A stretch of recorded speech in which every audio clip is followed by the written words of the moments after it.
to Go presents the 12th Filoil Flying V Preseason Cup. Welcome po sa inyong lahat.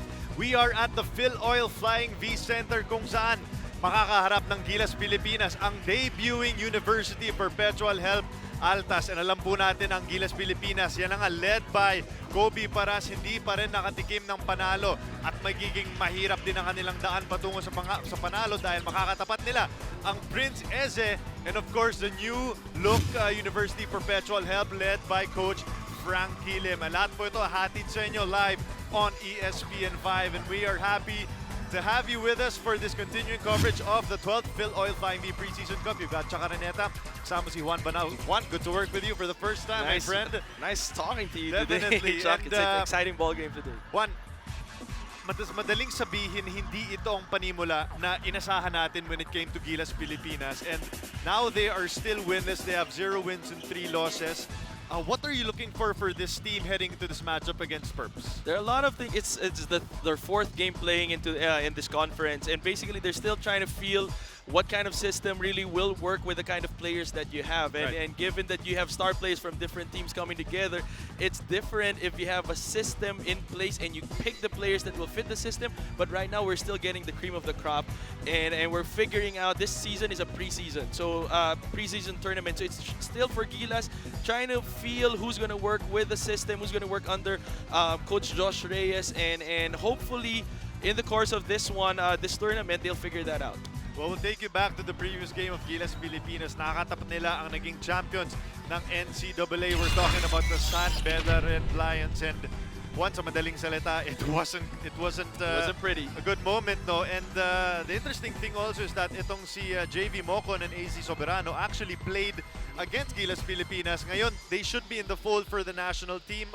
And they put up solid numbers playing against the national team in the previous game. Definitely. I mean, that was a big loss. Total of technically 16 points and around an average of 14 rebounds for these both players that could have been the stats that went to the Gilas team. And especially them, JV Mocon, a small forward player that actually gets the rebound. And without a center, for Gilas, a legit center, rebounding is a tough statistics to fill for them, and right now they're struggling. But we can see in their lineup we've got new players coming in for Gilas that might help a lot in that category. Banggit mo nga na they should be having additional front court help. But however, one of the key players na talagang gusto i-develop nitong programa ng Gilas, none other of course than Kobe Paras. And Kobe, has put up solid numbers. One in terms of scoring. No, you look at the numbers on your screen right now, but it just hasn't seemed to gel. No, this seems like a young kid who's still trying to find this way dito sa template ng gustong patakbuhin ng Gilas, Pilipinas. Again, you're not only look. Kobe came from the States and he played there. There's a different style of play. There's a different system there. The whole feel of playing back here in the Philippines and playing with a Gilas team that's technically not yet. The chemistry is not yet there. The whole adjustment is quite big for a Kobe Paras, and of course you've got the pressure added that is bringing in his name into the picture, and you throw that all in one salad bowl. And Kobe's trying to do the best that he could with the given time and responsibility that he has. But again, we have the whole preseason for him to work on that, and we're looking, things are looking up for Kobe. So you might as well try to work things out, no, habang nothing yet is really at stake. And now yung mga kakampi ni Kobe Paras also try to chip in kontra sa San Beda. We're talking about, of course, former and current National Bulldogs in JJ Alejandro and Carl Tamayo. Carl Tamayo, one of the big men also na gusto ring tumulong sa loob para sa Gilas. And of course, JJ Alejandro, alam natin yung kakayahan niya to score. Now, these guys giving depth for Gilas, Pilipinas now. It's just a matter yung sinabi mo nga, no? Just putting all of these pieces together and finally getting a win against Perpetual Help. I think the upside for Gilas for the past 3 games that they have is basically there were a lot of players that are shining in every game. Right. And that's a good thing for Coach Josh Reyes. Now he's trying to figure out slowly as they keep playing, more players actually show their worth and show how they can contribute to the team. And if you finally put the pieces together, then you've got a winning contender. Well, hindi na po natin patatagalin ito. Coach Frank Kilim and University Perpetual Help are ready to make their debut, and Gilas searching for that first win. We will send it over to our Coliseum announcer for the starting lineups.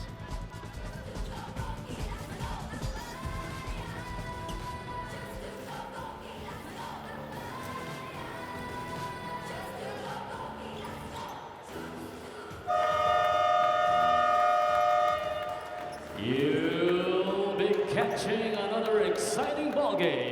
as we bring you Chooks to Go 12 Filoil Flying Bee Preseason Cup here at the Filoil Flying Bee Center. Make way for the starters for both teams. First, your Gilas Pilipinas Cadets.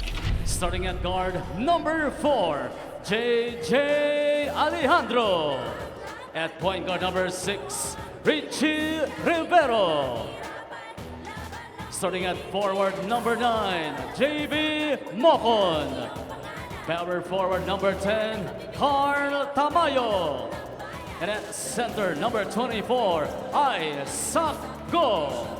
Gilas Pilipinas Cadets head coach is Josh Reyes. And now the starting unit of the Perpetual Health Altas. Starting at forward number 0, Carl Soriano. At point guard number 3, Edgar Charcos. Power forward number 9, AJ Coronel. Center number 15, Prince Eze. And at guard number 17, Luke Sese. Perpetual Health Altas is led by Frankie Lim. Our referees are Jonard Garcia, Michael Galotera, and Ryan Soriano.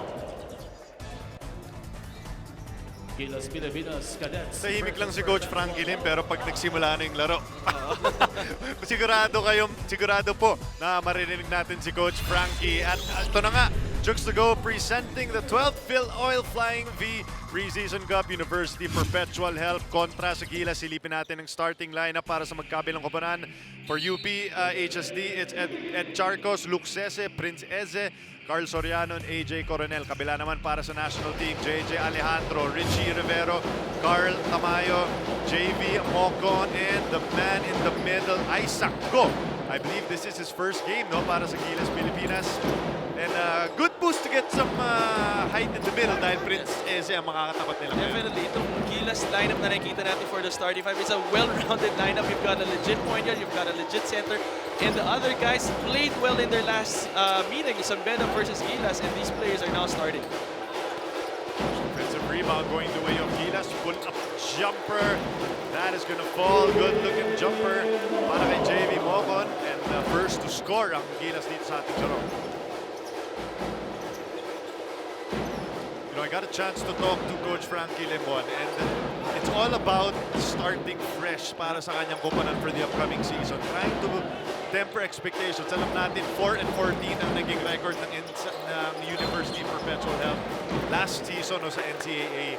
So now, it's all about rebuilding the program and getting a win against a national team that's going to go a huge way in building up their confidence. What better way to do it than to have Coach Frankie Lim on board and your coaching staff to spearhead this movement wherein UPHR is actually, UPHSD is actually trying to reform, try to rebuild, and actually take down the parts that isn't working for their school and for their team.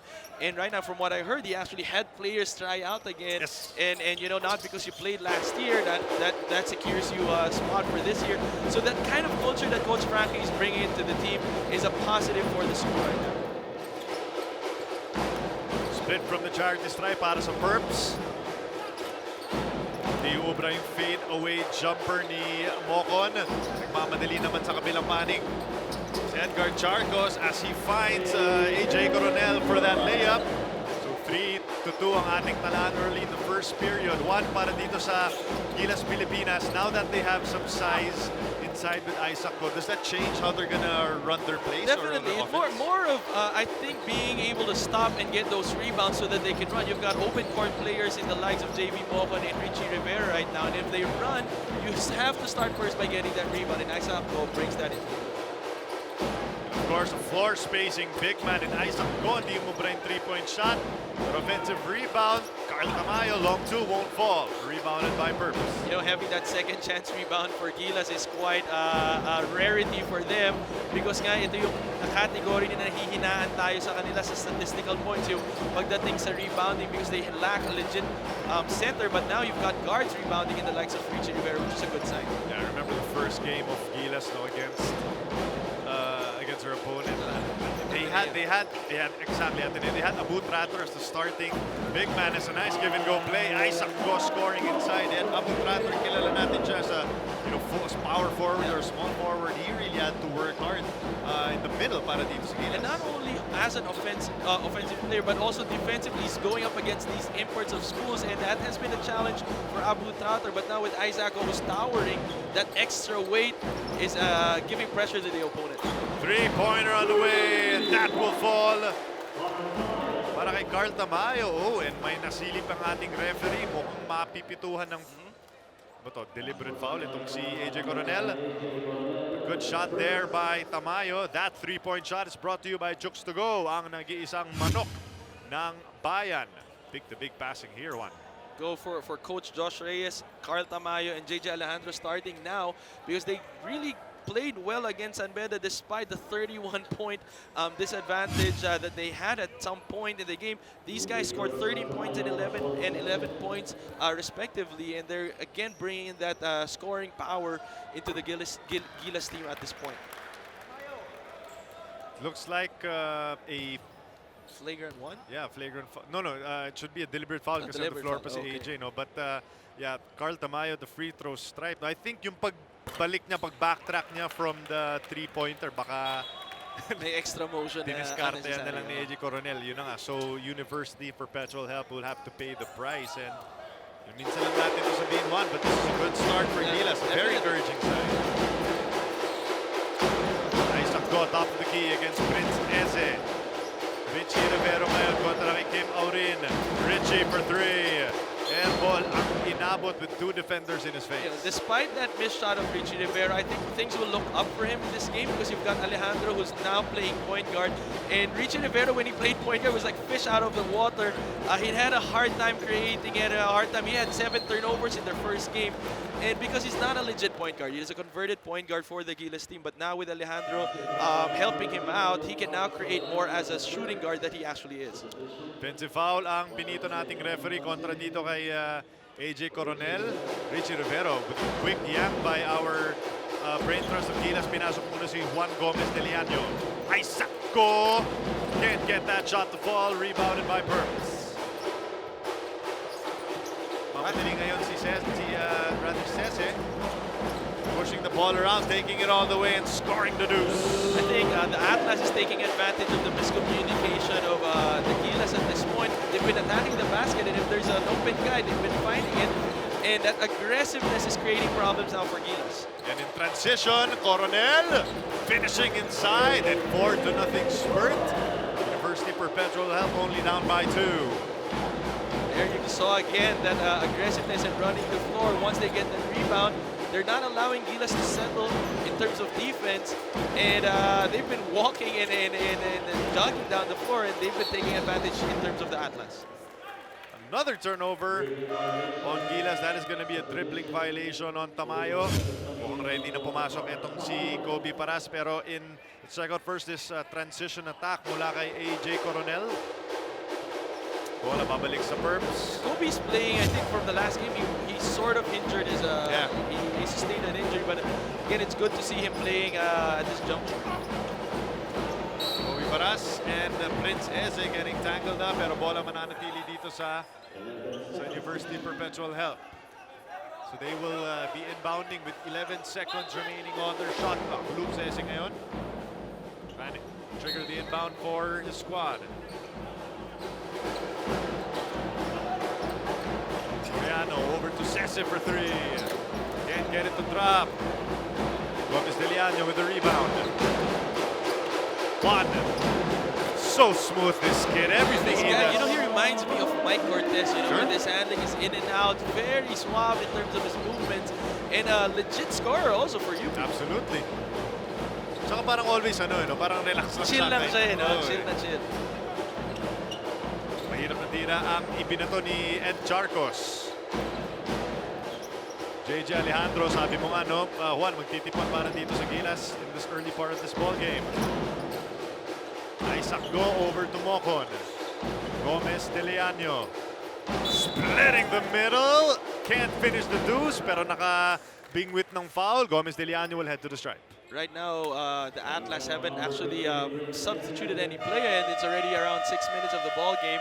And Gilas is taking advantage of that by running a motion offense, tiring the opponents out. I think for this game, past 3 games, they've been going to the dribble drive as a first option for offense. But unfortunately, because you've got high-scoring players, there is a tendency for them to be independent and selfish and quite hold the ball more than they should. And so nabibreak yung dribble drive na play na gusto ni Coach Josh Reyes. So now I think, based on our observation, they've been running a motion offense, allowing guys to just get a feel of the game and finding that hot guy at any point. And right now, it's Juan De Leon. Nakita nyo yung mga numero ni Juan Gomez de Leano, averaging 8.7 points and 3 rebounds and 3 assists per game on 35% from the three-point line. Charcos, turnover once again on Perpetual Health. JJ in control, pero bola mananatili sa Gilas. So Gilas defense lalo na sa loob so far. Hindi Abu Tratter is actually doing a good job competing against these imports. So far, Perpetual hasn't been able to give the ball to Prince, which they've been trying for like the past 3 offensive plays.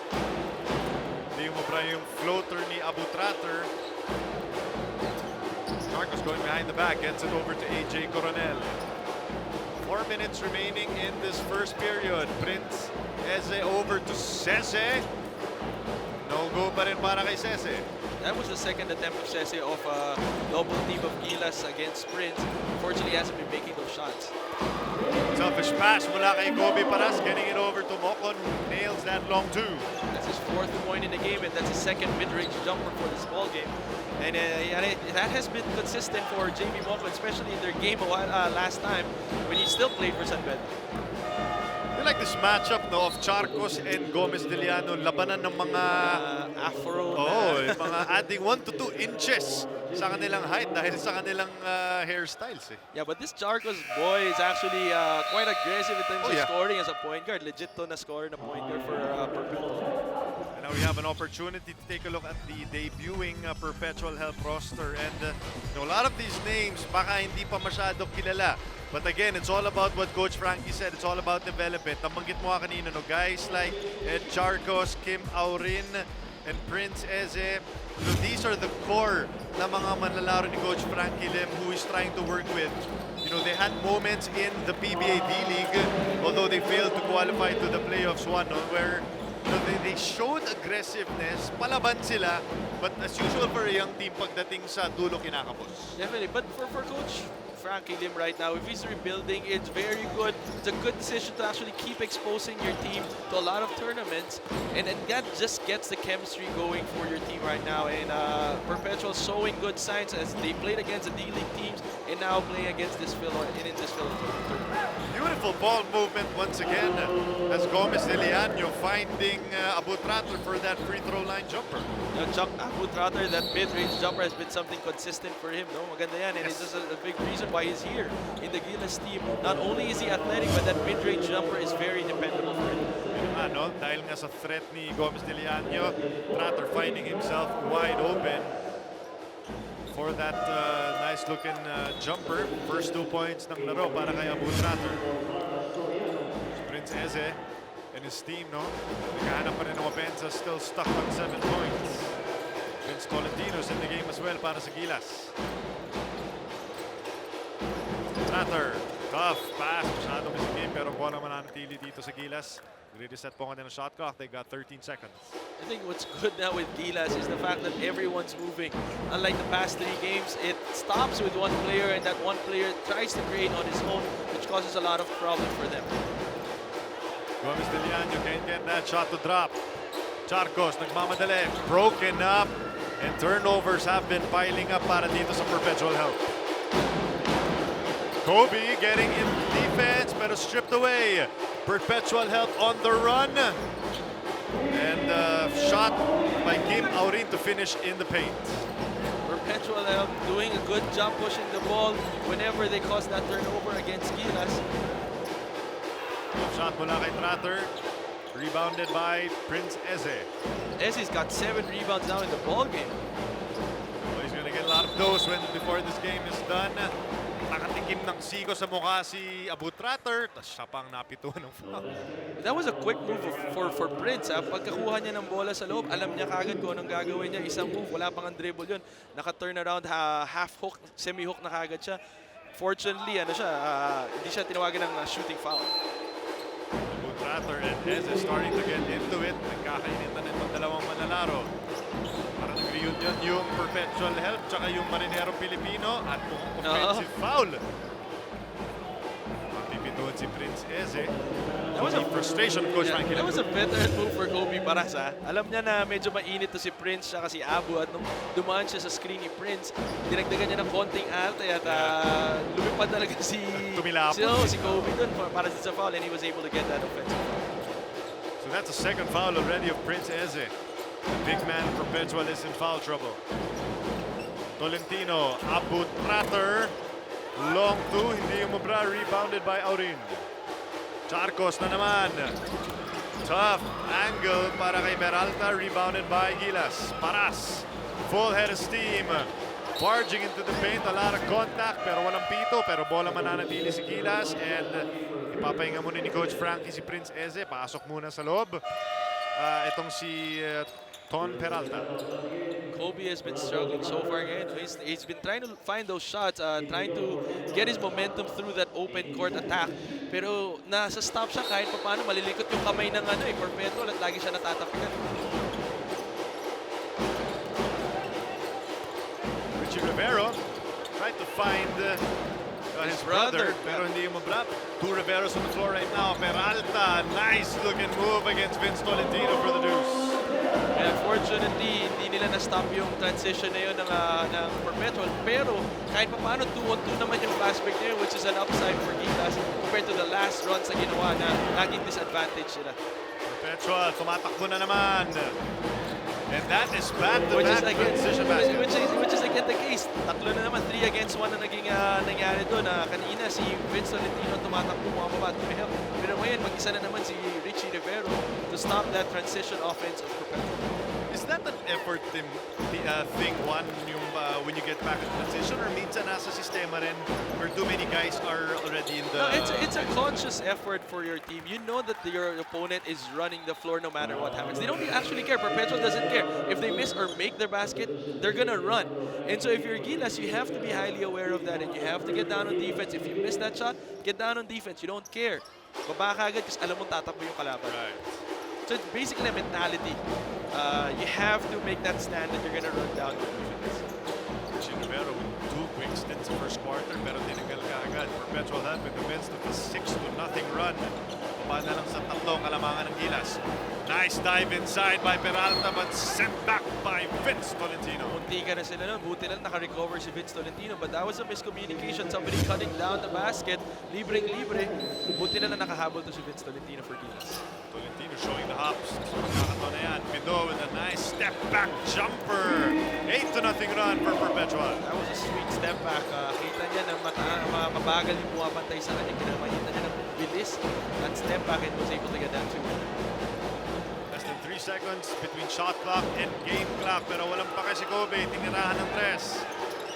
Perpetual Help will have an opportunity to get the final shot of this first quarter. A lot of Kobe's efforts right now are medyo sariling sikap siya eh. Hindi siya resulta ng magandang takbo na play, but more of one-on-one efforts. And so far, nache-check siya ng Perpetual and he hasn't been converted. 8 seconds na lang sa first quarter. Masya getting it over for the tough shot. No, that's not gonna fall for Perpetual. Walang nahanap. Napuwang itong si Keith Pido at dito pa magtatapos ang ating unang yugto. Gilas Pilipinas ending the first quarter with the lead for the first time in this tournament, 16-15. We will be back after this quick break for the 12th Filoil Flying V Preseason Cup presented by Chooks to Go. After 10 minutes of play, simula na po na ating second quarter. Labanan ng 1 puntos ang Gilas Pilipinas kontra sa Perpetual Help. And one of the issues, Juan, for Gilas in these past 3 games has definitely been the rebounding, which has led to second chance points for their opponents. Yeah, not only are the opponents getting second chance points, and it's Gilas is having a hard time running the floor for their fast breaks because they don't get the rebounds.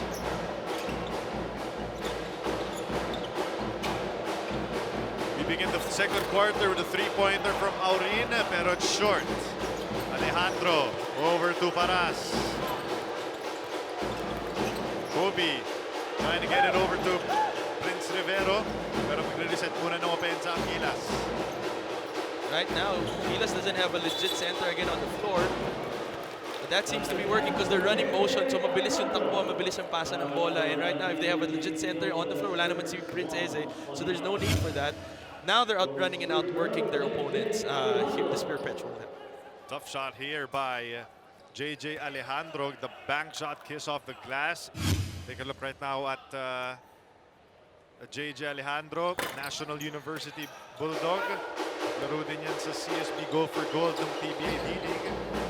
Developing into a nice scoring option para sa Gilas, whether as a 1 or 2. Bawasan yung load kay Juan Gomez de Leano and kay Richie Rivero na dumating si Alejandro sa Dido, nice find inside. Easily finished by Kim Aurin. Kung papansin mo, Chuck, nandun pa rin yung butas, yung miscommunication ng Gilas. Wala pa talaga yung chemistry, hindi masyado nag-usap. Katulad ng pagkakataon na yun, na libreng-libre yung pace, hindi sila nakapag-adjust. Paras. Three-point shot won't fall. Tolentino fighting hard. Getting it over inside. Hindi na pinamari ni Rivero. Nice pass from Juan Gomez de Leano. Lot more of that, no one. Yung mga unselfish passes and moving the ball around. Kaya napasok sa loob yung tira ni Rivero. So may silver lining naman tong Gilas with the kind of play that they're running now. What you want is for them to actually communicate more. Usually yung mga ganong play kasi isang tinginan lang, alam mo na kagad. Diba? Yun na nga eh. Tapos libre, option si Prince Rivero eh, kaya nahanap siya ni Juan Gomez de Leano. Kasi itong mga batang to, individually they're superstars. But actually coming together in one team, that's another problem. Like that again, miscommunication na naman sa depensa, not helping out, focusing only on your man, not playing as a team in terms of defense. Ken Tuffin is on the floor, kakalaro lang ng kanyang Tuffin with FU sa ating unang laro. Rivero for three, that's good. That's the second time now, Chuck, that they actually ran a good offensive play. People being in the right place at the right time and finding the open man. That's a plus for Gilas. That three-point shot is brought to you by Chooks to Go, ang nag-iisang manok ng bayan. Didok ngayon, top of the key, kontra kay Tolentino in a switch. Gilas is switching all offense now. Lahat ng screens na tinatakbo ng Perpetuals, switch nila. Would that fail to stop the offense of Perpetual help, no? That's Peralta sticking that three-pointer. You know, itong Gilas, I had the chance to talk to Coach Chot Reyes, no, in their practices, and that's really the dream for this program, no, yung switchability nga, ika nga, no, not always having one player established parates point guard or shooting guard, ability of everyone to switch on defense. And that's the essence also of dribble drive, diba? You've got everybody playing equal talents, and kaya naman pinalakas tong Gilas na to kasi yun naman talaga yung goal na lahat sila equally are playing well and given equal opportunities. Shot will not fall para kay Tonton Peralta, rebounded by Gilas. They're still up by 2. Rivero sidestepping in the lane. Vince, the running hook. Airball ang inabot, rebounded by Perpetual Help. Ido. So ipagpag itong si Rivero, but they get into Aurin in the center offense. Aurin working on Tolentino. The crossover, nowhere to go. Pero binangga pa at mapipituan siya ng foul. Alam mo, Chuck, ang ganda nung pinapakita ngayon ng Perpetual in terms of the system that they have. They've been passing the ball really well, and you know, this is Coach Frankie-Liam's team, and he's got really good plays in his bag. And Perpetual is showing a wide range now of plays that they've been running, and truly he is rebuilding this team, and they're showing forth with just down by 2 points. I'm interested also to notice na kasi yung kadalasan sa PBA D-League, no, this is a very aggressive pressing team. But right now, parang hindi pa nila masyado ginagamit eh. Maybe saving it for the second half. But so far, they're doing well, even in their half-court defense. And then, ang maganda dito sa Perpetual, hindi katulad ng ibang teams na automatically they run a press, full court press. them, they choose and they pick their battles. Kung kailan nila itatakbo at i-implement yung full court pressure. And maganda yung timing ni Coach Franklin pagdating sa mga ganun. JV Mocon of a nice pass from Rivero. Scramble for the loose ball. Babalik na naman sa Perps. Good defensive stand by the team of Coach Frankie Lim and forcing another possession. Keith Peralta getting it over to Carl Soriano. Aurin. Nakakuha ng screen. Pasyat, trying to get it over Duffin. Wala masyadong nangyari sa opensa ng Perpetual sa pagkakataon na yan. Rivero. Once again, nowhere to go. Transition atake na naman ng Perpetual. Finally stopped by Gilas. That was probably the first stop that Gilas had against this Perpetual, this running team. Na hindi mintis lang no? Prince Rivero's shot will not fall.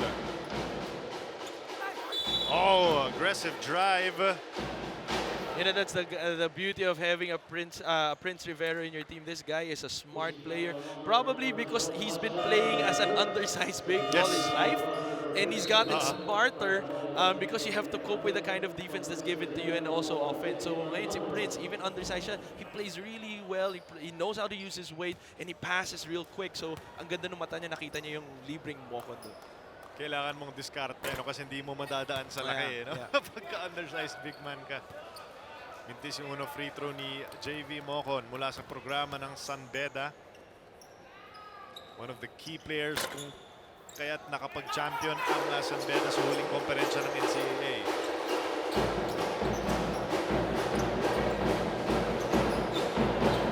Trying to get it to Soriano, but he's covered nicely by Mocon. 12 seconds remaining on shot clock. Hindi pa rin binibitaw ni Peralta yung ball and decides to call his own number and tiles long distance for three. In this Perpetual help, they're not hesitating. If they find that opening, itira nila, wala silang pakialam kahit may tao sa harap nila, may challenge. Ganun kataas yung preparansa na binibigay ni Coach Frankie. Three-point shot by Peralta is brought to you by Chooks to Go, ang nag-iisang manok ng bayan. Binawian siya ni Juan Gomez de Leaño. The lead actually swung to Perpetual with that shot, pero balik na naman tayo sa tabla, 26 apiece. That play was made possible by JV Mocon. This is a small forward player for San Beda, is actually aggressive in getting the boards, and he was able to tap that to an open one Gomez de Leaño for that two-shot. Take a look at this once again. This was the back tap that led to that jumper by Juan Gomez de Leaño, showing us the sweet, sweet stroke. We're tied at 26 apiece as we get to this timeout, brought to you by Chooks to Go, ang nag-iisang manok ng bayan. Because the lineup is quite different from the past three games, you've got a more complete lineup with bigger guys, you've got legit bigs, and you've got legit guards playing for them. They've been running their offense, and they shifted from a dribble drive kind of play. Now they're running motion, and that's working for them so far. But everyone's falling into the right position so far. And that's what Coach Josh is actually trying to do. You know, he's trying to have a feel of this team because there's so much talent. Oh, they're gonna count that. That's gonna fall para kay Kim Aurin. Yung under-goal stab, medyo na-delay lang ng bahagya. But it went through the net. Balik na naman sa 2-point lead. Take a look at this once again. No? Finding Kim Aurin now. It's a tight pass in the paint. Inatak na lang siya ni Rivero. And I mentioned kanina, Chuck, na yung kumpiyansa na binibigay ni Coach Frankie sa players niya. And nakikita natin kung gaano ka-compose sila in different situations, both in fast breaks and running a half-court offense. And we have, what's this? Ang foul to kay... overly aggressive siguro. Gilsey Pasya dito kay Abu Tratter. Mukhang siya mapipituan ng foul. Romel Mangalino papasok sa loob.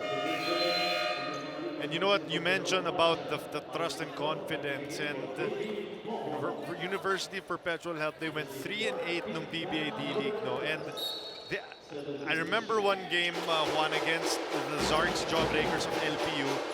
they sent that team overtime, which shows really, when things are falling into place, this can be a very dangerous team. And once they all get comfortable with each other. Yeah, and once they actually had the feel of the system of Coach Franklin, I think they've been playing with him for quite some time now. It will all fall in its right place. And ang kulang na lang talaga nila is more games to play to build that chemistry and at the same time gain that confidence with each other. And Coach Franklin has been showing so much. Hindi natin siya nakikita na alam mo, sanay tayo kay Coach Franklin na sumisigaw. Oo na, yun na nga eh. Pero yun, chill na chill siya sa game na to. And it has a lot to do of letting the players play. Aurin stepping back for that long three. Hindi umubra. And Charco's back in the game, getting that offensive rebound with 4 minutes remaining in the second period. Aggressive drive mula kay Peralta. Running jumper will not fall. Inhaled by Isaac Go. Rivero taking his time, getting it over to his former Lasal teammate Abutrater, who finds Gomez de Leaño. Backed up by Rivero, went to the wrong guy. Peralta, sinubukan ni Gomez de Leaño mag-chase down. It's challenging, no? Hinabol yung highlight. Pero interesting tong lineup ng Gilas ngayon. You've got guards of highly powerful guards. One Gomez de Leaño and Richie Rivero. And then you've got 3 towering guys in the likes of Isaac Go, and Tamayo, and Abutrater. And hopefully this will turn up now for the Gilas team. And it's a new look. It's a new lineup that we're seeing for them. Driving inside was Isaac Go sa huling pagkakataon na yan para sa Gilas. Isaac Go must be thinking, wow, I have so much freedom on offense. No? Kasi sa Ateneo, pasa-pasa yun eh. Shot inside once again. Nailang ako para kay Isaac Go kasi natanggal yung sintas niya eh. Buti nilang napansin niya. Veterano ng galaw na yun, nakita niya big guy ang bumuha sa kanya, dinala niya sa loob, hindi siya nag-set up for a jump shot. That's a very, very much better move. Back to 3-point lead for Perps. Gomez de Leaño. Isaac Go gets the tying shot, and that 3-point shot is brought to you by Chooks to Go, ang nag-iisang manok ng bayan. It was a well-run play by Gilas. They called the horn and the double screen on the top, and of course you've got Isaac Go popping and flaring there, and it was free for that 3-point shot. Yan yung value, or yan yung maganda with having a floor spacing big man. Daming options. Yeah. And this guy can also play inside. Charcos almost got that desperation shot to fall. Naubusan na sa shot clock kasi ng... Isinuplex na lang ni Soriano itong si Abutrater. Ayaw magbigay ng espasyo sa loob. You gotta give props to Abutrater finding the right position, getting in place right away. Boom! And tinanggal lang talaga siya sa mix. Anong gagawin mo? Medyo malaki, nakapwesto. Nakakasil na eh. Easy 2 points kaagad yun kung hindi niya tinilapon to si Abutrater. Abutrater will have to head to the stripe. He'll have to earn his 2 points now on the stripe, and probably might be a good move if he misses, that good foul if he misses these two free throws.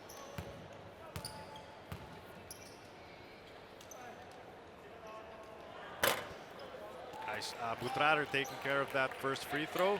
So tabla na naman tayo. I believe this is the third deadlock of this first half. No? And again, this is an encouraging sign.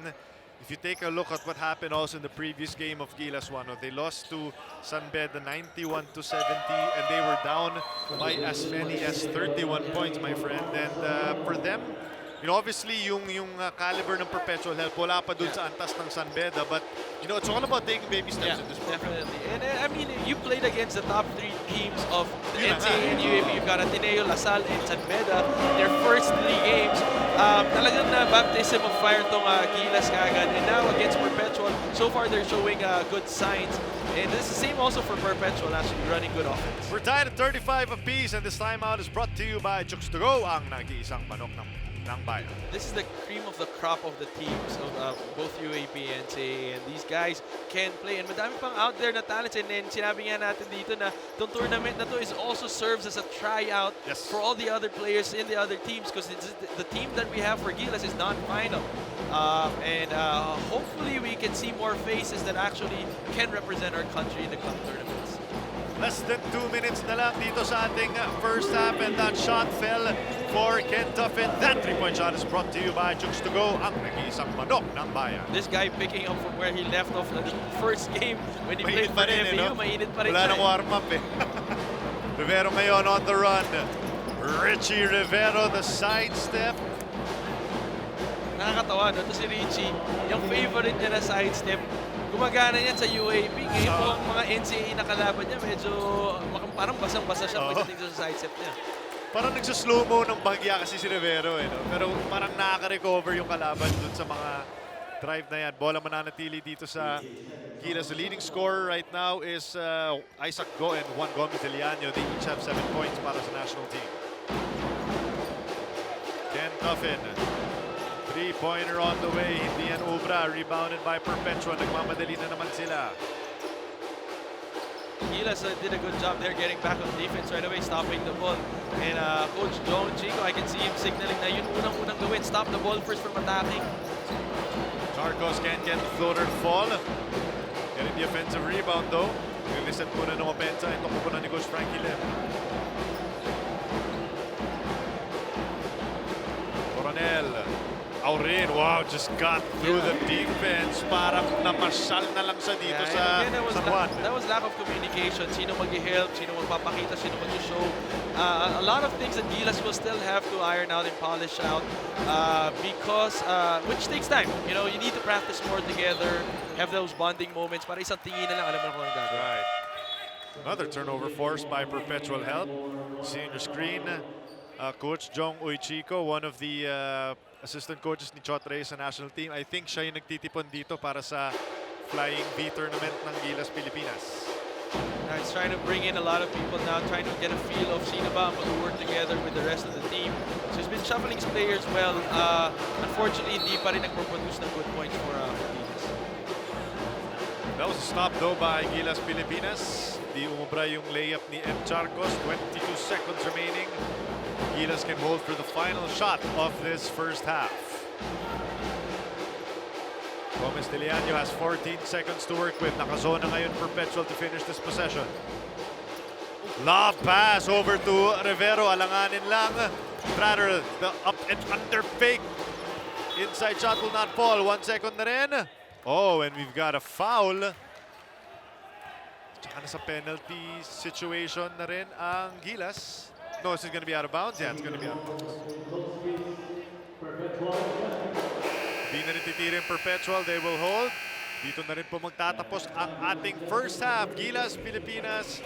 One, I thought they showed a lot more composure. There were some iffy moments, but more or less a good first half to start this matchup. Kontra sa Perpetual Help, they lead after the first half, 38-37. We will pause for a quick break dito lamang sa ESPN 5. After 20 minutes of basketball action, it is a close one in the Filoil Flying V Center. Gilas Pilipinas taking a 1-point lead kontra sa koponan ng University of Perpetual Help. Dito po sa inyong 12th Filoil Flying V Preseason Cup presented by Jukes to Go. You've still got Chaka Reneta kasama si Juan Banal and Juan, with the arrival of bigs like Isaac Go, we saw a more cohesive, Gilas squad. A lot of the guys just heading back into their usual positions, as you will see in some of the highlights here in the first half. Definitely. I think it was a more balanced team right now. You've got people scoring from all parts of the court. Right. And that's a plus. Wala talagang nangingibabaw pagdating sa leading scorer for them. And that means they've been sharing the ball well. They've got 10 assists so far in the game. Unfortunately, they haven't been making it. In this first quarter, it's been led by Juan Gomez Deliano. And he's been playing well. He's actually the leading scorer for their team. With 7 points. And then here in the second quarter, you've got Isaac Go making those threes. That's his actually second, I think, 3 points in this game.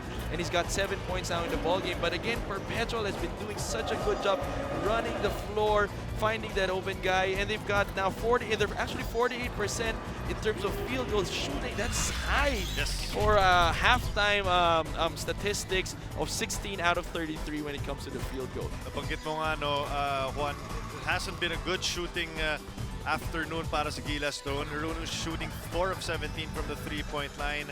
And napansin din natin yung sa fast break points. The Perpetual Help has really made a solid effort to push the ball in transition, kaya naman namumuno sila ngayon sa fast break points 10-2. Right now, and we said nga na itong Gilas na to, it boils down again to the chemistry of the team. How much has this team been practicing together, working together, to the point that they actually know what to do. They know their roles without even actually calling it out.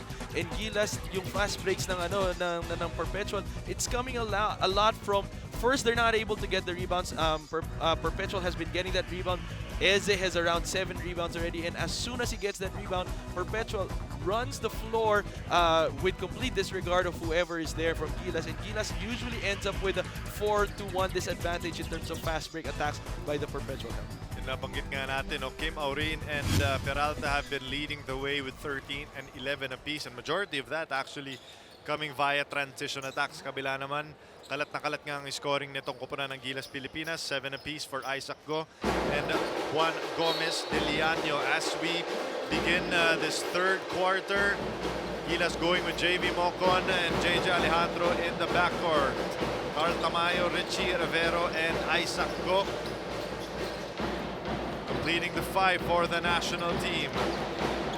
Alejandro with a nice pass over to Mocon, settled for that long 2, but Eze is there for the rebound. Right now, Gilas is trying to find that open lanes for them. That's why they're running this motion offense. Coach Jomo Chico and Coach Josh Reyes allowing the players to just move and freely get a feel of the game, and hopefully it will pick up and they'll heat up in the game in the latter part of the quarter and score a bunch of baskets. If there's one I would use as Isaac Go with a nice shot of that lob from JJ. There's one word I would use dito para sa Perpetual help. They've just been relentless, no? Every time they get the ball, sabi mo, make or miss, tumatakbo sila sa kabila. And they don't care if they make or miss the shot. Their priority at this point is to run the floor. Oh, Eze just sending Go to the deck. Pero nagminti si Eze. That's 2 straight misses to start this third quarter. Mocon. Rivero. Tough shot by Rivero over Eze. Taken away by Perpetual Health. Nagmamadali na naman si Charcos kontra kay Rivero. Charcos masyadong masikip. That's another turnover on Perpetual. Unfortunately for Gilas, you're depending on Isaac Go to get those rebounds, but he's been playing outside, spotting up for that open jumper, and nawawalan tuloy ng inside presence in terms of rebounding tong Gilas, and kaya naman nakakatakbo tong Perpetual. It was a nice run play by Go. And Tamayo, hindi lang umabra yung press ni Carl. Charcos ngayon kontra dito kay Rivero. They get it over to Cese. Soriano working on Mocon. Eze, just Prince Eze forced into a jump ball, just has not been able to get into any kind of rhythm on offense. We haven't really felt his presence in the whole, in terms of offense for Perpetual. But unfortunately for Perpetual, it's the guards that have been making the damage, and it's because of the fast break. So, ang contribution ngayon is more of the rebounding aspect and category for Perpetual. But really, in terms of offense, kahit pag-seal siya, nakakapigil tong Gilas eh. Alam nila, basa-basa nila yung dalawang Eze. First 3 shots actually of Perpetual Help have been courtesy of Prince Eze. So it seems like yung pinag-usapan sa locker room is to try to get it to the big man in the paint. And the plays that are being run actually are focused on Prince. Right. Pero sabi ng Perpetual, tama na yan. Kaya rin ni Soriano miscore as he gets that shot to fall. Baba na lang sa isang kalamangan ng Gilas. Go. Thinking 3. Can't get the shot to drop. Naghabulan itong si Charcos tsaka si JJ Alejandro dyan. Cese stopping on a dime. Broken up once again by Gilas. Alejandro. Inside, rejected by Perpetual Help. Rivero. Go. Libre na naman. Nagmimintis yung mga tres si Isaac Go dito in the second half. Charcos. Blowing by Alejandro, got already the step no? Backtracking ito si Alejandro, napilitan na magbigay ng foul. And again, sinabi natin kanina, ang Perpetual, decisive sila sa buong game na to compared to Gilas. Gilas, pagka pinasa yung bola, pag may hawak yung isang player, di mo actually makita kung alam niya kung ano yung gagawin niya with the ball. And kaya naman it has been resulting to shot blocks by Perpetual kasi nag-hesitate yung mga players ng Gilas. Kontra naman sa Perpetual na pag ginawakan nila yung bola, alam nila kung saan pupunta, alam nila kung anong gagawin nila. Very decisive. And Gilas is being caught off guard and the miscommunication in terms of their defense is being the hole that Perpetual has been attacking at this point. Soriano, the crossover. Sese selling for that long three. No go. Eze, the rebound. Rejected by Gilas. Great defense there by Isaac Go. Pati na rin si Mocon. Gomez Deliano over to Tuffin.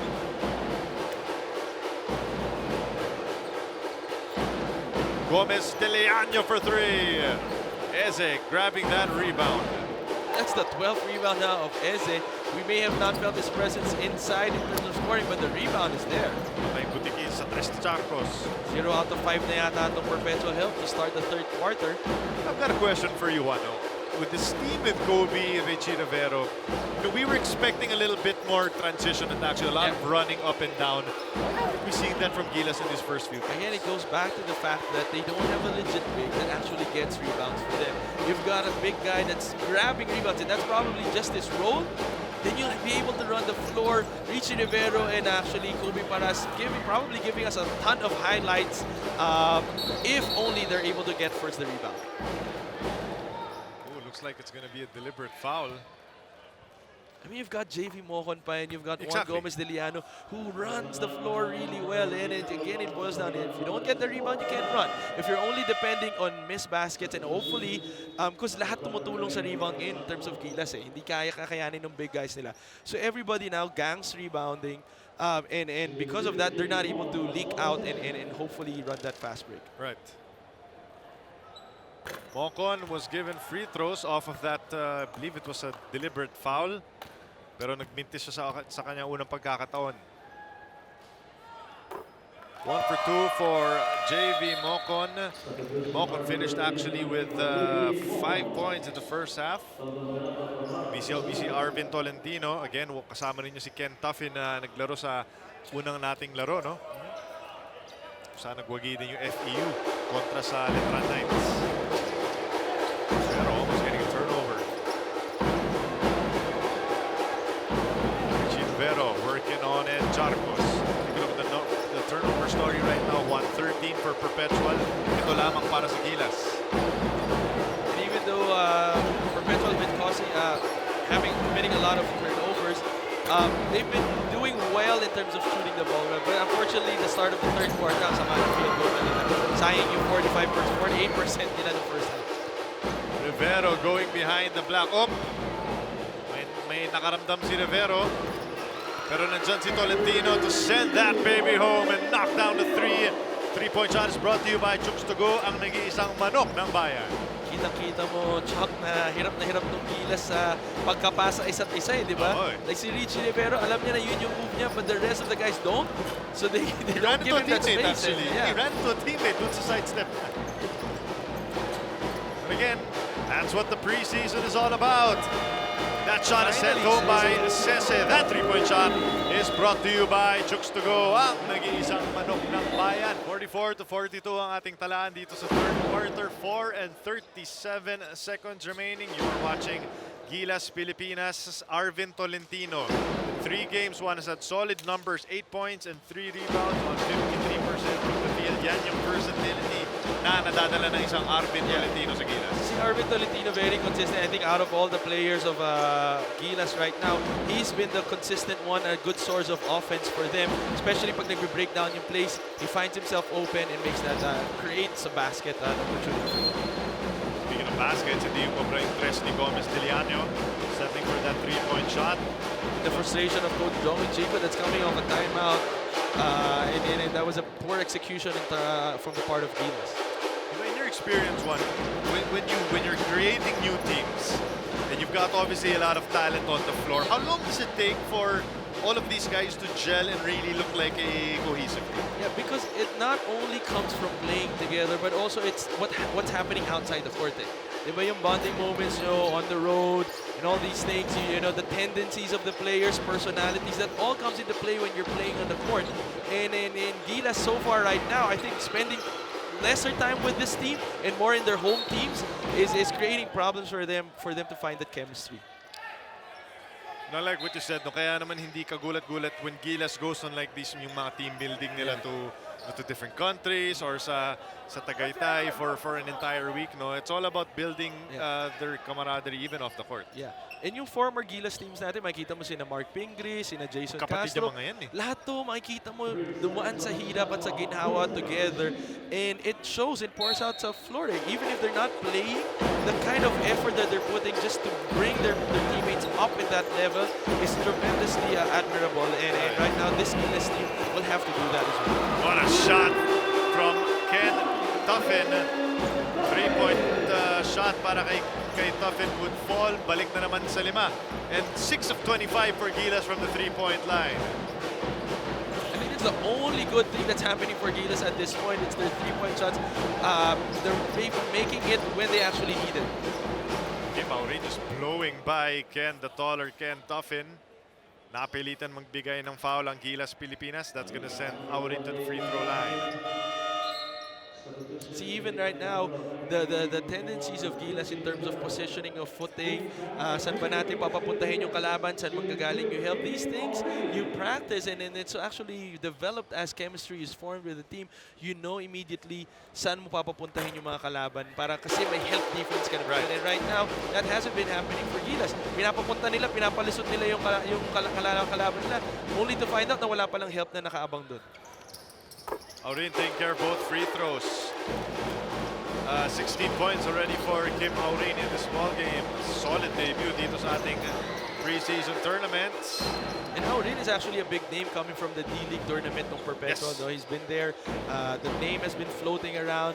And right now, it's just proving to us that he's a solid foundation for this new rebuilding Perpetual. Oh, another turnover forced by Perpetual. Going all the way for the layup is Tonton Peralta, and that is point number 13 para kay Peralta. And Perpetual is making Gilas pay. Every turnover that they make, they run the floor. And if you're not able to get down, that's easy 2 points for them. Gomez de Leaño got a good look at the basket, but couldn't get that one to fall. Eze getting another rebound. Pido sidestepping into the lane. Di pumasok ang kanyang layup, but he will go to the free throw line for 2. Again, Abu Trotter there stayed with Eze, trying to deny him the pass. Unfortunately, kailangan nila ng trailer para bumaba sa help defense. Nakalusot dito kay Alejandro. Walang help defense na nakatulong. Naka-foul tuloy. Mintis yung unang free throw ni Pido. He had 2 points in 5 minutes. Sa ating first half, take a look at the coaching staff once again of Gilas. You know, I get the feeling that obviously there's a little bit of frustration with the 0-3 start rather, but they're still trying to be patient, knowing na for 2023 pa to, so mahabang proseso na ito. And I think that was the legit program that Coach Chot Reyes and the rest of his coaching staff are trying to develop here. You know, they're slowly exposing this team and these players together. And see, it's the long-term goal that you're looking at. It's not the short-term goal. And this tournament is basically a short-term goal for them to win as many games as they could. But basically, the long-term goal is to develop these players. And hopefully, when the time is right, they will peak and they're ripe enough to take over the whole of Asia. Less than 3 minutes remaining in this third quarter. Isang puntos pa rin ang kalamangan ng Gilas kontra sa Perpetual Help. Aurin kontra JJ Alejandro with 8 seconds remaining on the shot clock. Aurin getting a screen from Prince Eze. Nako! Mapipituan ng foul. Kanino to? Looks like it's gonna go. It's gonna go on Butrater. That's penalty situation, sending Prince Eze to the free throw line. Hopefully, we're gonna get points now from Prince Eze. He hasn't been scoring. Scoreless. Wala pa rin. But alam mo, coming into this game, Chuck, we knew that the role of Prince Eze, that the role that he plays for Perpetual, he hasn't really been that go-to guy in terms of offense for them. But it's the intangibles that he brings to the team, especially those rebounding, that presence in the center, causing the players to actually change their shots because of his defensive challenges. Prince Eze was a double-double machine sa PBA D-League. Kaya naman kagulat-gulat, wala pa siyang naitala before that free throw. Free throw numbers are identical, no? 7 of 11 for both squads.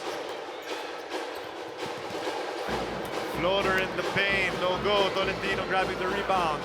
Minute and 40 remaining dito sa ating third quarter. Alejandro, nakazonang muli ang Perpetual Health. And Arvin Tolentino is the best guy to be on the top of the key Yes. because of that long-range jumper that he has. Gomez Diliano can't get that jumper to fall. Hindi magmamadaling Perpetual Health dito sa AJ Coronel. They're trying to get it to the big man, Eze. Finally. He's got a smile on his face. And it's like, finally I Let's get that go. basket. Yeah. Oh, And he played against Abu Trator in the did. league, right?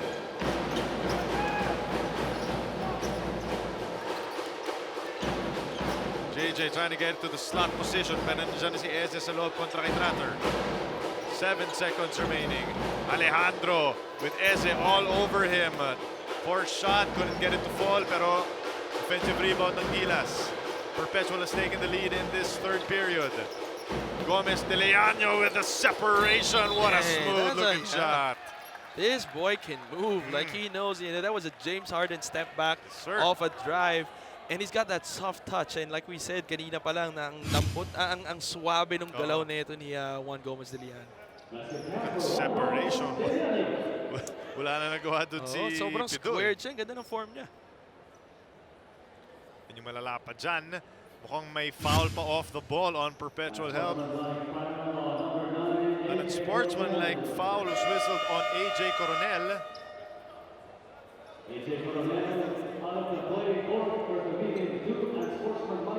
This is the second one Yeah. for him. So AJ Coronel is done. And that's gonna be a huge blow dito sa Perpetual Health. AJ Coronel will have to exit. No, he finishes with 6 points to his name. Pero alam mo, Chuck, interesting kasi now you have two tournaments coming together in this tournament, and they both have different styles of calling fouls and how it's Yes, managed. pati tayo nangangapa dyan eh. We got a timeout on the floor. This timeout is brought to you by Chooks to Go, ang nag-iisang manok ng bayan. 31 seconds remaining in the third. So players will have to adjust. Natawagan ka na ng first flagrant foul or sorry, Unsportsmanlike. foul. So dapat nag-adjust ka na at Right. unfortunately naulit for him. So ngayon, Nabanggit mo nga, no? And this is actually the first game only for Perpetual Health dito sa ating torneo. Kaya nakakapapa sila sa pagkakataon na yan. Gomez Diliano will waste away the time. They've got 13 seconds on their shot clock. Dive inside by Isaac Gor. Nicely run play by Gilas. Hindi lang umubra yung floater. 11 seconds remaining in this third period. Sumilip sa shot clock itong si Kim Aurin. Aurin, magtitipon. Settles for the mid-range jumper. Tied once again at 51. A clutch shot from Kim Aurin to finish this third period. And it's a tight one here in the Filoil Flying V Center. It's Kim Aurin getting that screen from Prince Eze. Nandyan naman yung depensa ni Alejandro, but he has just been feeling it this entire ball game. 51 apiece dito pa sa inyong 12th Filoil Flying V Preseason Cup, presented by Chooks to Go. We've got a good one at the start of the fourth period. Debuting University Perpetual Health kontra sa Gilas, Pilipinas. And we are tied at 51 all for the final 10 minutes of this ball game. We've got Chuck Araneta kasama si Juan Banal at ang puwersa ng ESPN 5. And again, Gilas sporting a winless record thus far. Gusto makapigwit na ng panalo. Alejandro getting that shot to fall, and that's huge for Gilas to start this period. again, Gilas depending a lot on their players' individual efforts. The three-point shot is brought to you by Chooks to Go, ang nag-iisang manok ng bayan. Aurin kontra Alejandro. Drive inside the paint. That is not going to fall para kay Peralta. Rebounded by Gilas. Peralta now has 30 points together with Aurin with 17 points. Sino pa lang ang technically scoring double digits for both teams. Zone giving problems to Gilas. Gomez Deliano almost batted it away. Aurin, shot full, not fall. Rebounded by Ken Tuffin. Swerte din yung Gilas. 3-on-2 fast break na naman itong Perpetual. Di lang pumasok. Big passing. Isaac Go getting it from Arvin Tolentino. Pero di umubra. Aurin na naman challenging the defense of Gomez Deliano and he's set back. Eze, the long two. That's good. May specific celebration si Eze para sa lahat ng mga tira niya. 5 puntos at I think 16 rebounds 16 na para rebounds kay in this Prince ballgame. Eze. And he's been taking care of his foul kasi medyo nakaupo siya ng majority of the first half because he got too early foul trouble. And now he's playing most of the minutes. Gilas dodging a bullet one. Again, that was a wide open player under the basket. Hindi lang nasa loob. Pero it's been slow for Gilas getting down on defense. That transition defense is something that definitely they have to work on. And running actually both ends of the floor. JV Mocon back in the game para kay Arvin Tolentino. Can't tough in for 3, no go. Soriano getting that rebound. Check that, yeah, that's Soriano. Oh, stolen away by Tuffin. Mocon. Gomez Deliano to Mocon, wala na naman. Eventually these will fall. Eventually and these are it's gonna actually fall. even the spacing of Gilas. You can see that they haven't had that really in terms of running the fast break. Fighting Maroon to Tamaraw for the 3. Back to a 3-point lead for Gilas. Gilas right now in this ball game has been living on their 3 points, and every time they make that, they sort of get a breather. Eze rolling inside. Binigyan na lang ng foul ni Isaac Go. That'll send Prince Eze to the line. And hindi pa rin bumibitaw yung Perpetual Lep sa kanilang zona. And Ken Tuffin making them pay. That's what they need to do right now is still, get a feel of how these players, these teammates, if ever they pass the ball, will he make that shot if they pass him there, or hold the ball, wait for him to get an open shot, or best position possible, and then give him that ball at that perfect timing moment. Kobe Paras only played 8 minutes in the first half. Seeing action dito sa ating 4th period. Let's see what Kobe will be able to do para sa Gilas. Yeah, Kobe had 0 out of 3 in the first half. Then again, that's another turnover. Yeah. Look at Tuffin sprinting back. Almost swatting that all the way to the outside. Pero medyo tinamaan niya yung katawan. Kaya he will be giving up that foul. As a driving Perpetual help. No, that shot did not fall, but he will go to the free throw line. Every possession, Perpetual, if they can run, they're gonna run the floor. And at di pa nga binubunot ni Coach Frankie Lim ngayon yung full court pressure niya. Baka mas lalo mahirapan tong Gilas pagka nilabas na niya yung depensa na yun.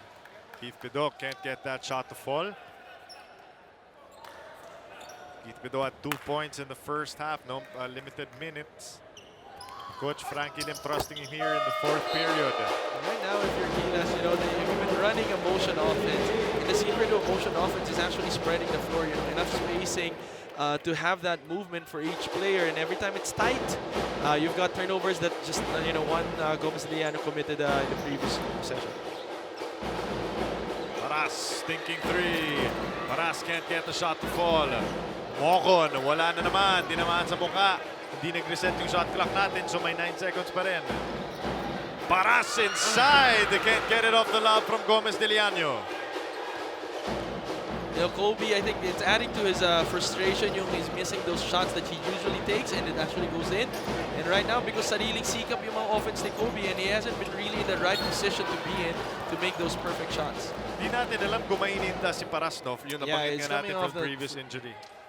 But so far, his athleticism is still there. He just hasn't been making those shots. Katulad nung yung alley-oop na yun. Gustong-gusto niya yung mga ganung play, pero unfortunately, he missed it also. Take a look at the numbers once again of Prince Eze. 6 points and 17 rebounds for the big man, for the Prince of Perpetual. Right now, he's not doing so well in the free throw line. It's 3 out of 6 now. 50%. And as a guy who plays a lot on the inside, Yes. You have to make those free throws. you'll expect that you're going to get fouled a lot. Ken Duffin has just been red hot. Literal buong hapon. Kontra sa Letran, mainit siya. Kontra dito sa Perpetual Helm. So Ken Duffin bringing the pain here in this second half. Charcos, mid-range jumper will not fall. Bola mananatili sa Perpetual. Itong Perpetual, tuwing akala nila makakadikit na sila dahil ang ganda ng tinatakbo nila, biglang makakashoot ng 3 points ng Gilas. You like this nice little partnership na ginagawa ni Gomez de Liano at ni Ken Duffin. Ganda kasi ito si Gomez de Liano. He's been creating for them, driving inside, and pag nag-collapse in defense, finding that open 3-point shooter for them. Gomez de Liano ang nagtitipon para sa Gilas.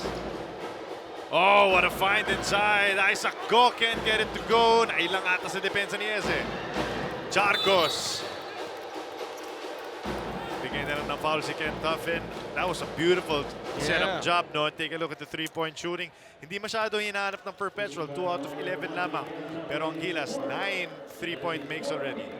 Yeah, if you convert that, that's 27 points already for them. And so far, that's what's keeping them alive in this ball game. They haven't been playing well in terms of half-court execution as well as fast breaks. But the 3 points, finding that open guy, and that's a lot of it has a lot to do with Juan Gomez de Liano creating for Gilas and finding that open guy in the 3-point area. So it's a 4-point lead for the national squad with 5:30 remaining. Eze sa loob. Another foul by Isaac Go.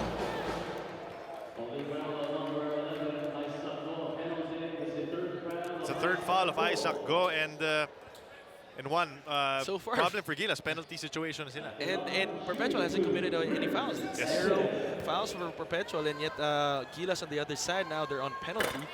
And we still have 5 minutes remaining in this ball game, and it's now going to make it harder for Gilas to play more intense defense against this team.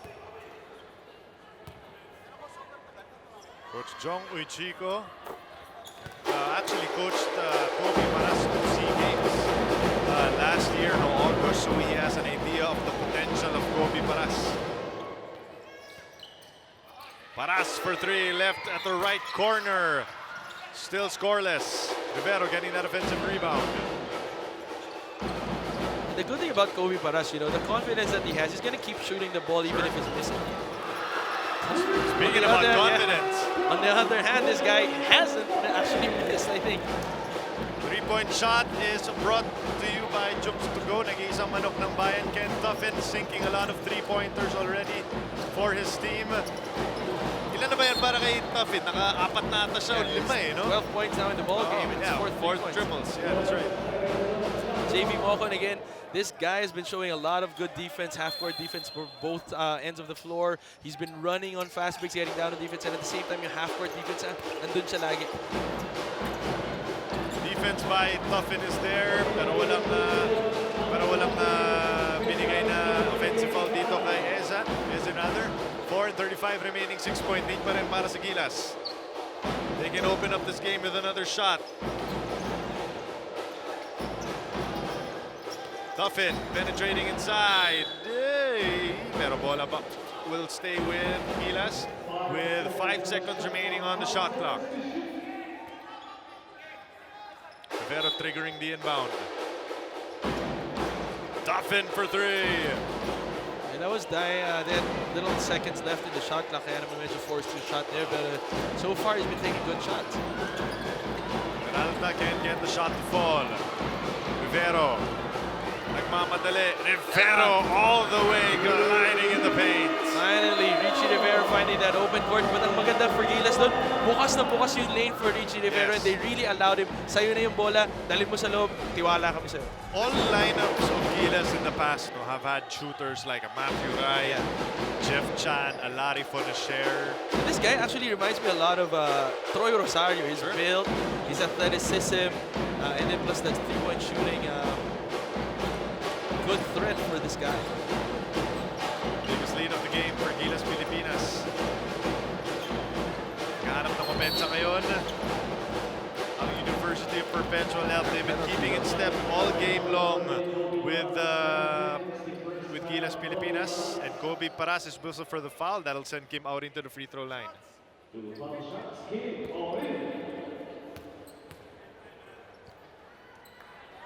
Aurin is the leading scorer for Perpetual Help, but his three-point free throw shots have just not been falling right now. He's got 17 points in this game. He's leading all scorers for both teams. He's been a steady source of points for Coach Franklin. Kaya naman to si Coach Franklin, very steady. He knows he's entering this tournament with that D-League experience and bringing it down to a more collegiate level of competition. Paras, just a little bit late for that pass, almost got the slam. Sidestep and move by Jargos, no go. Gilas na itawid. Rivero to Tuffin for three.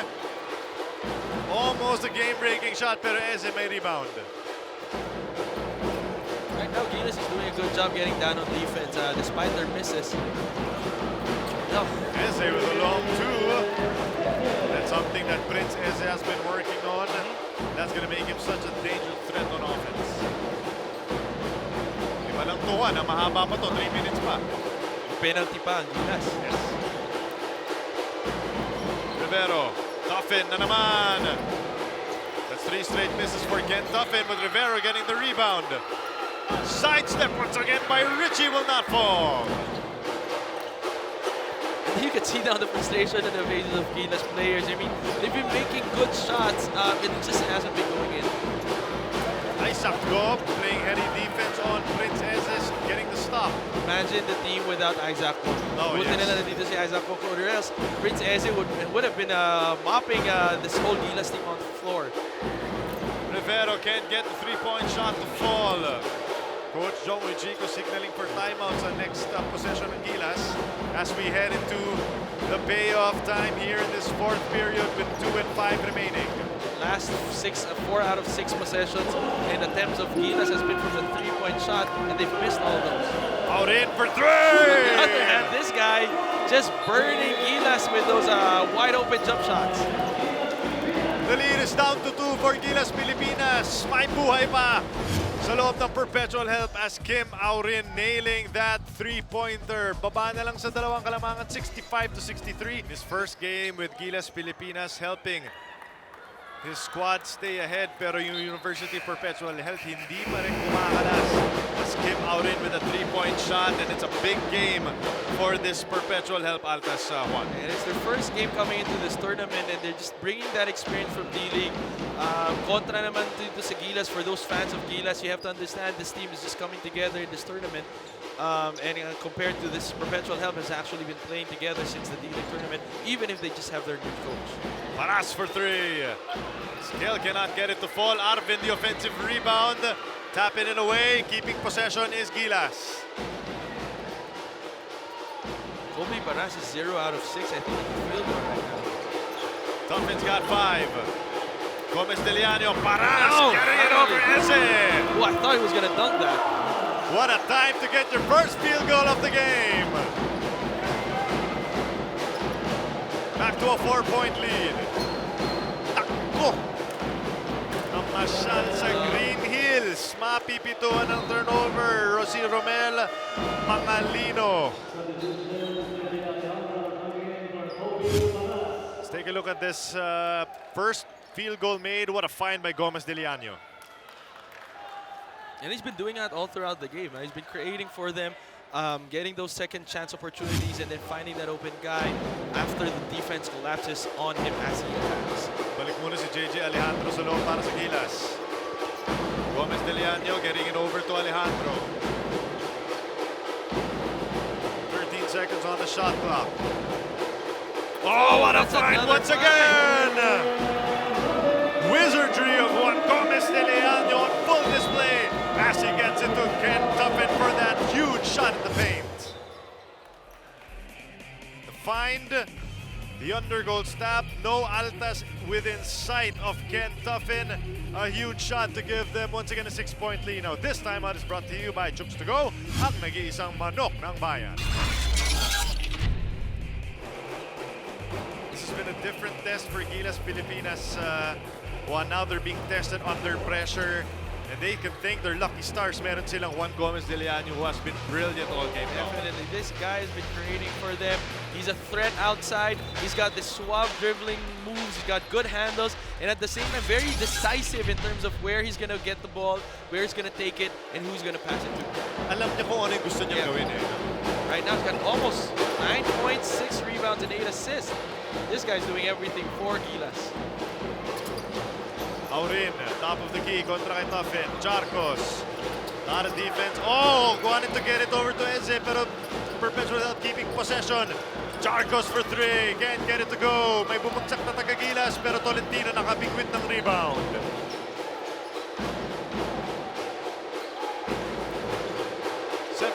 On the shot clock.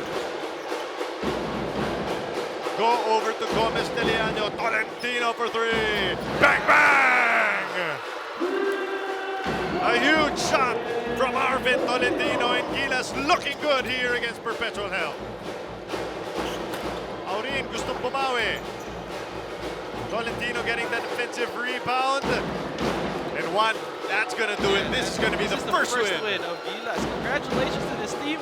It was a hard-fought win versus the Perpetual Help coming into this game with the first tournament, adjusting to the whole calls of the referee, having one player thrown out. But again, Gilas standing their ground despite the barrage of Perpetual with their fast breaks and rebounding. It took 4 games, but we finally saw progress from the national team. And 9-point lead. 9-point win rather for Gilas Pilipinas. They take the 72-63 victory dito po sa inyong 12th Filoil Flying V Preseason Cup. Gatchang Araneta together with Juan Banal, and kasama rin natin ang ating best player of the game, none other than Ken Tuffin, ito ang ating Chooks to Go. Manok ng Bayan, player of the game, hatid sa inyo ng Chooks to Go, ang nag-iisang manok ng bayan. And we're talking right now with Ken. First and foremost, Ken, congratulations on the victory. Your second of the day. You played with the FEU a while ago. Talk to us, Ken, about what this means for the Gilas program to finally get this victory after 4 tough games here in the Filoil Flying V tournament. Yeah, well, firstly, it was a really good game for us today. I mean, we've lost 3 straight, so we really practiced hard, and it was good to bounce back. What it means for us is that we've put in the work, and it's good to see the results. Yeah, you've been shooting a lot of threes this whole game. It's 5 out of 10. What was your mentality coming into this game? You know, this is the second game you've played for this day, and yet you're still there firing away despite the misses, and you've been keeping Gilas actually distance the gap of the lead whenever they need it. And so what was your mentality coming into this game? Well, the coaches kind of just gave me the green light to shoot. Our system is designed for us to get shots in the corners and on the wing, and that's kind of my role, play defense and shoot the 3. So I was happy with the way I went today, and also the team. Well, Ken, excellent performance for you. Congratulations on the victory once again. And Ken Tuffin, ang ating Chooks to Go Manok ng Bayan player of the game. A huge game for Tuffin. Ken, anyone you want to greet right now at this stretch? Just my FEU teammates that are here. Some of them are here, and also my family back home in New Zealand. I know they're watching, so this is for you guys. Congratulations to Ken and all the Kiwis that are watching right now. Of course, Ken Tuffin kasama ng ating Gilas Pilipinas squad. They take the victory 72-63, and hopefully this is the start of better things for Gilas moving forward. Baby steps, baby steps. That's all they need to do. You know, they don't need to get frustrated. They played against 3 of the best teams in the collegiate level, Ateneo, La Salle, and San Beda, and now they played against Perpetual, who's also another contender. But then again, they did a good job running the floor, running their plays like they were supposed to. Dito po magtatapos ang ating 12th Filoil Flying V Preseason Cup presented by Chooks to Go. Live na live po sa ESPN 5. We will see you next time.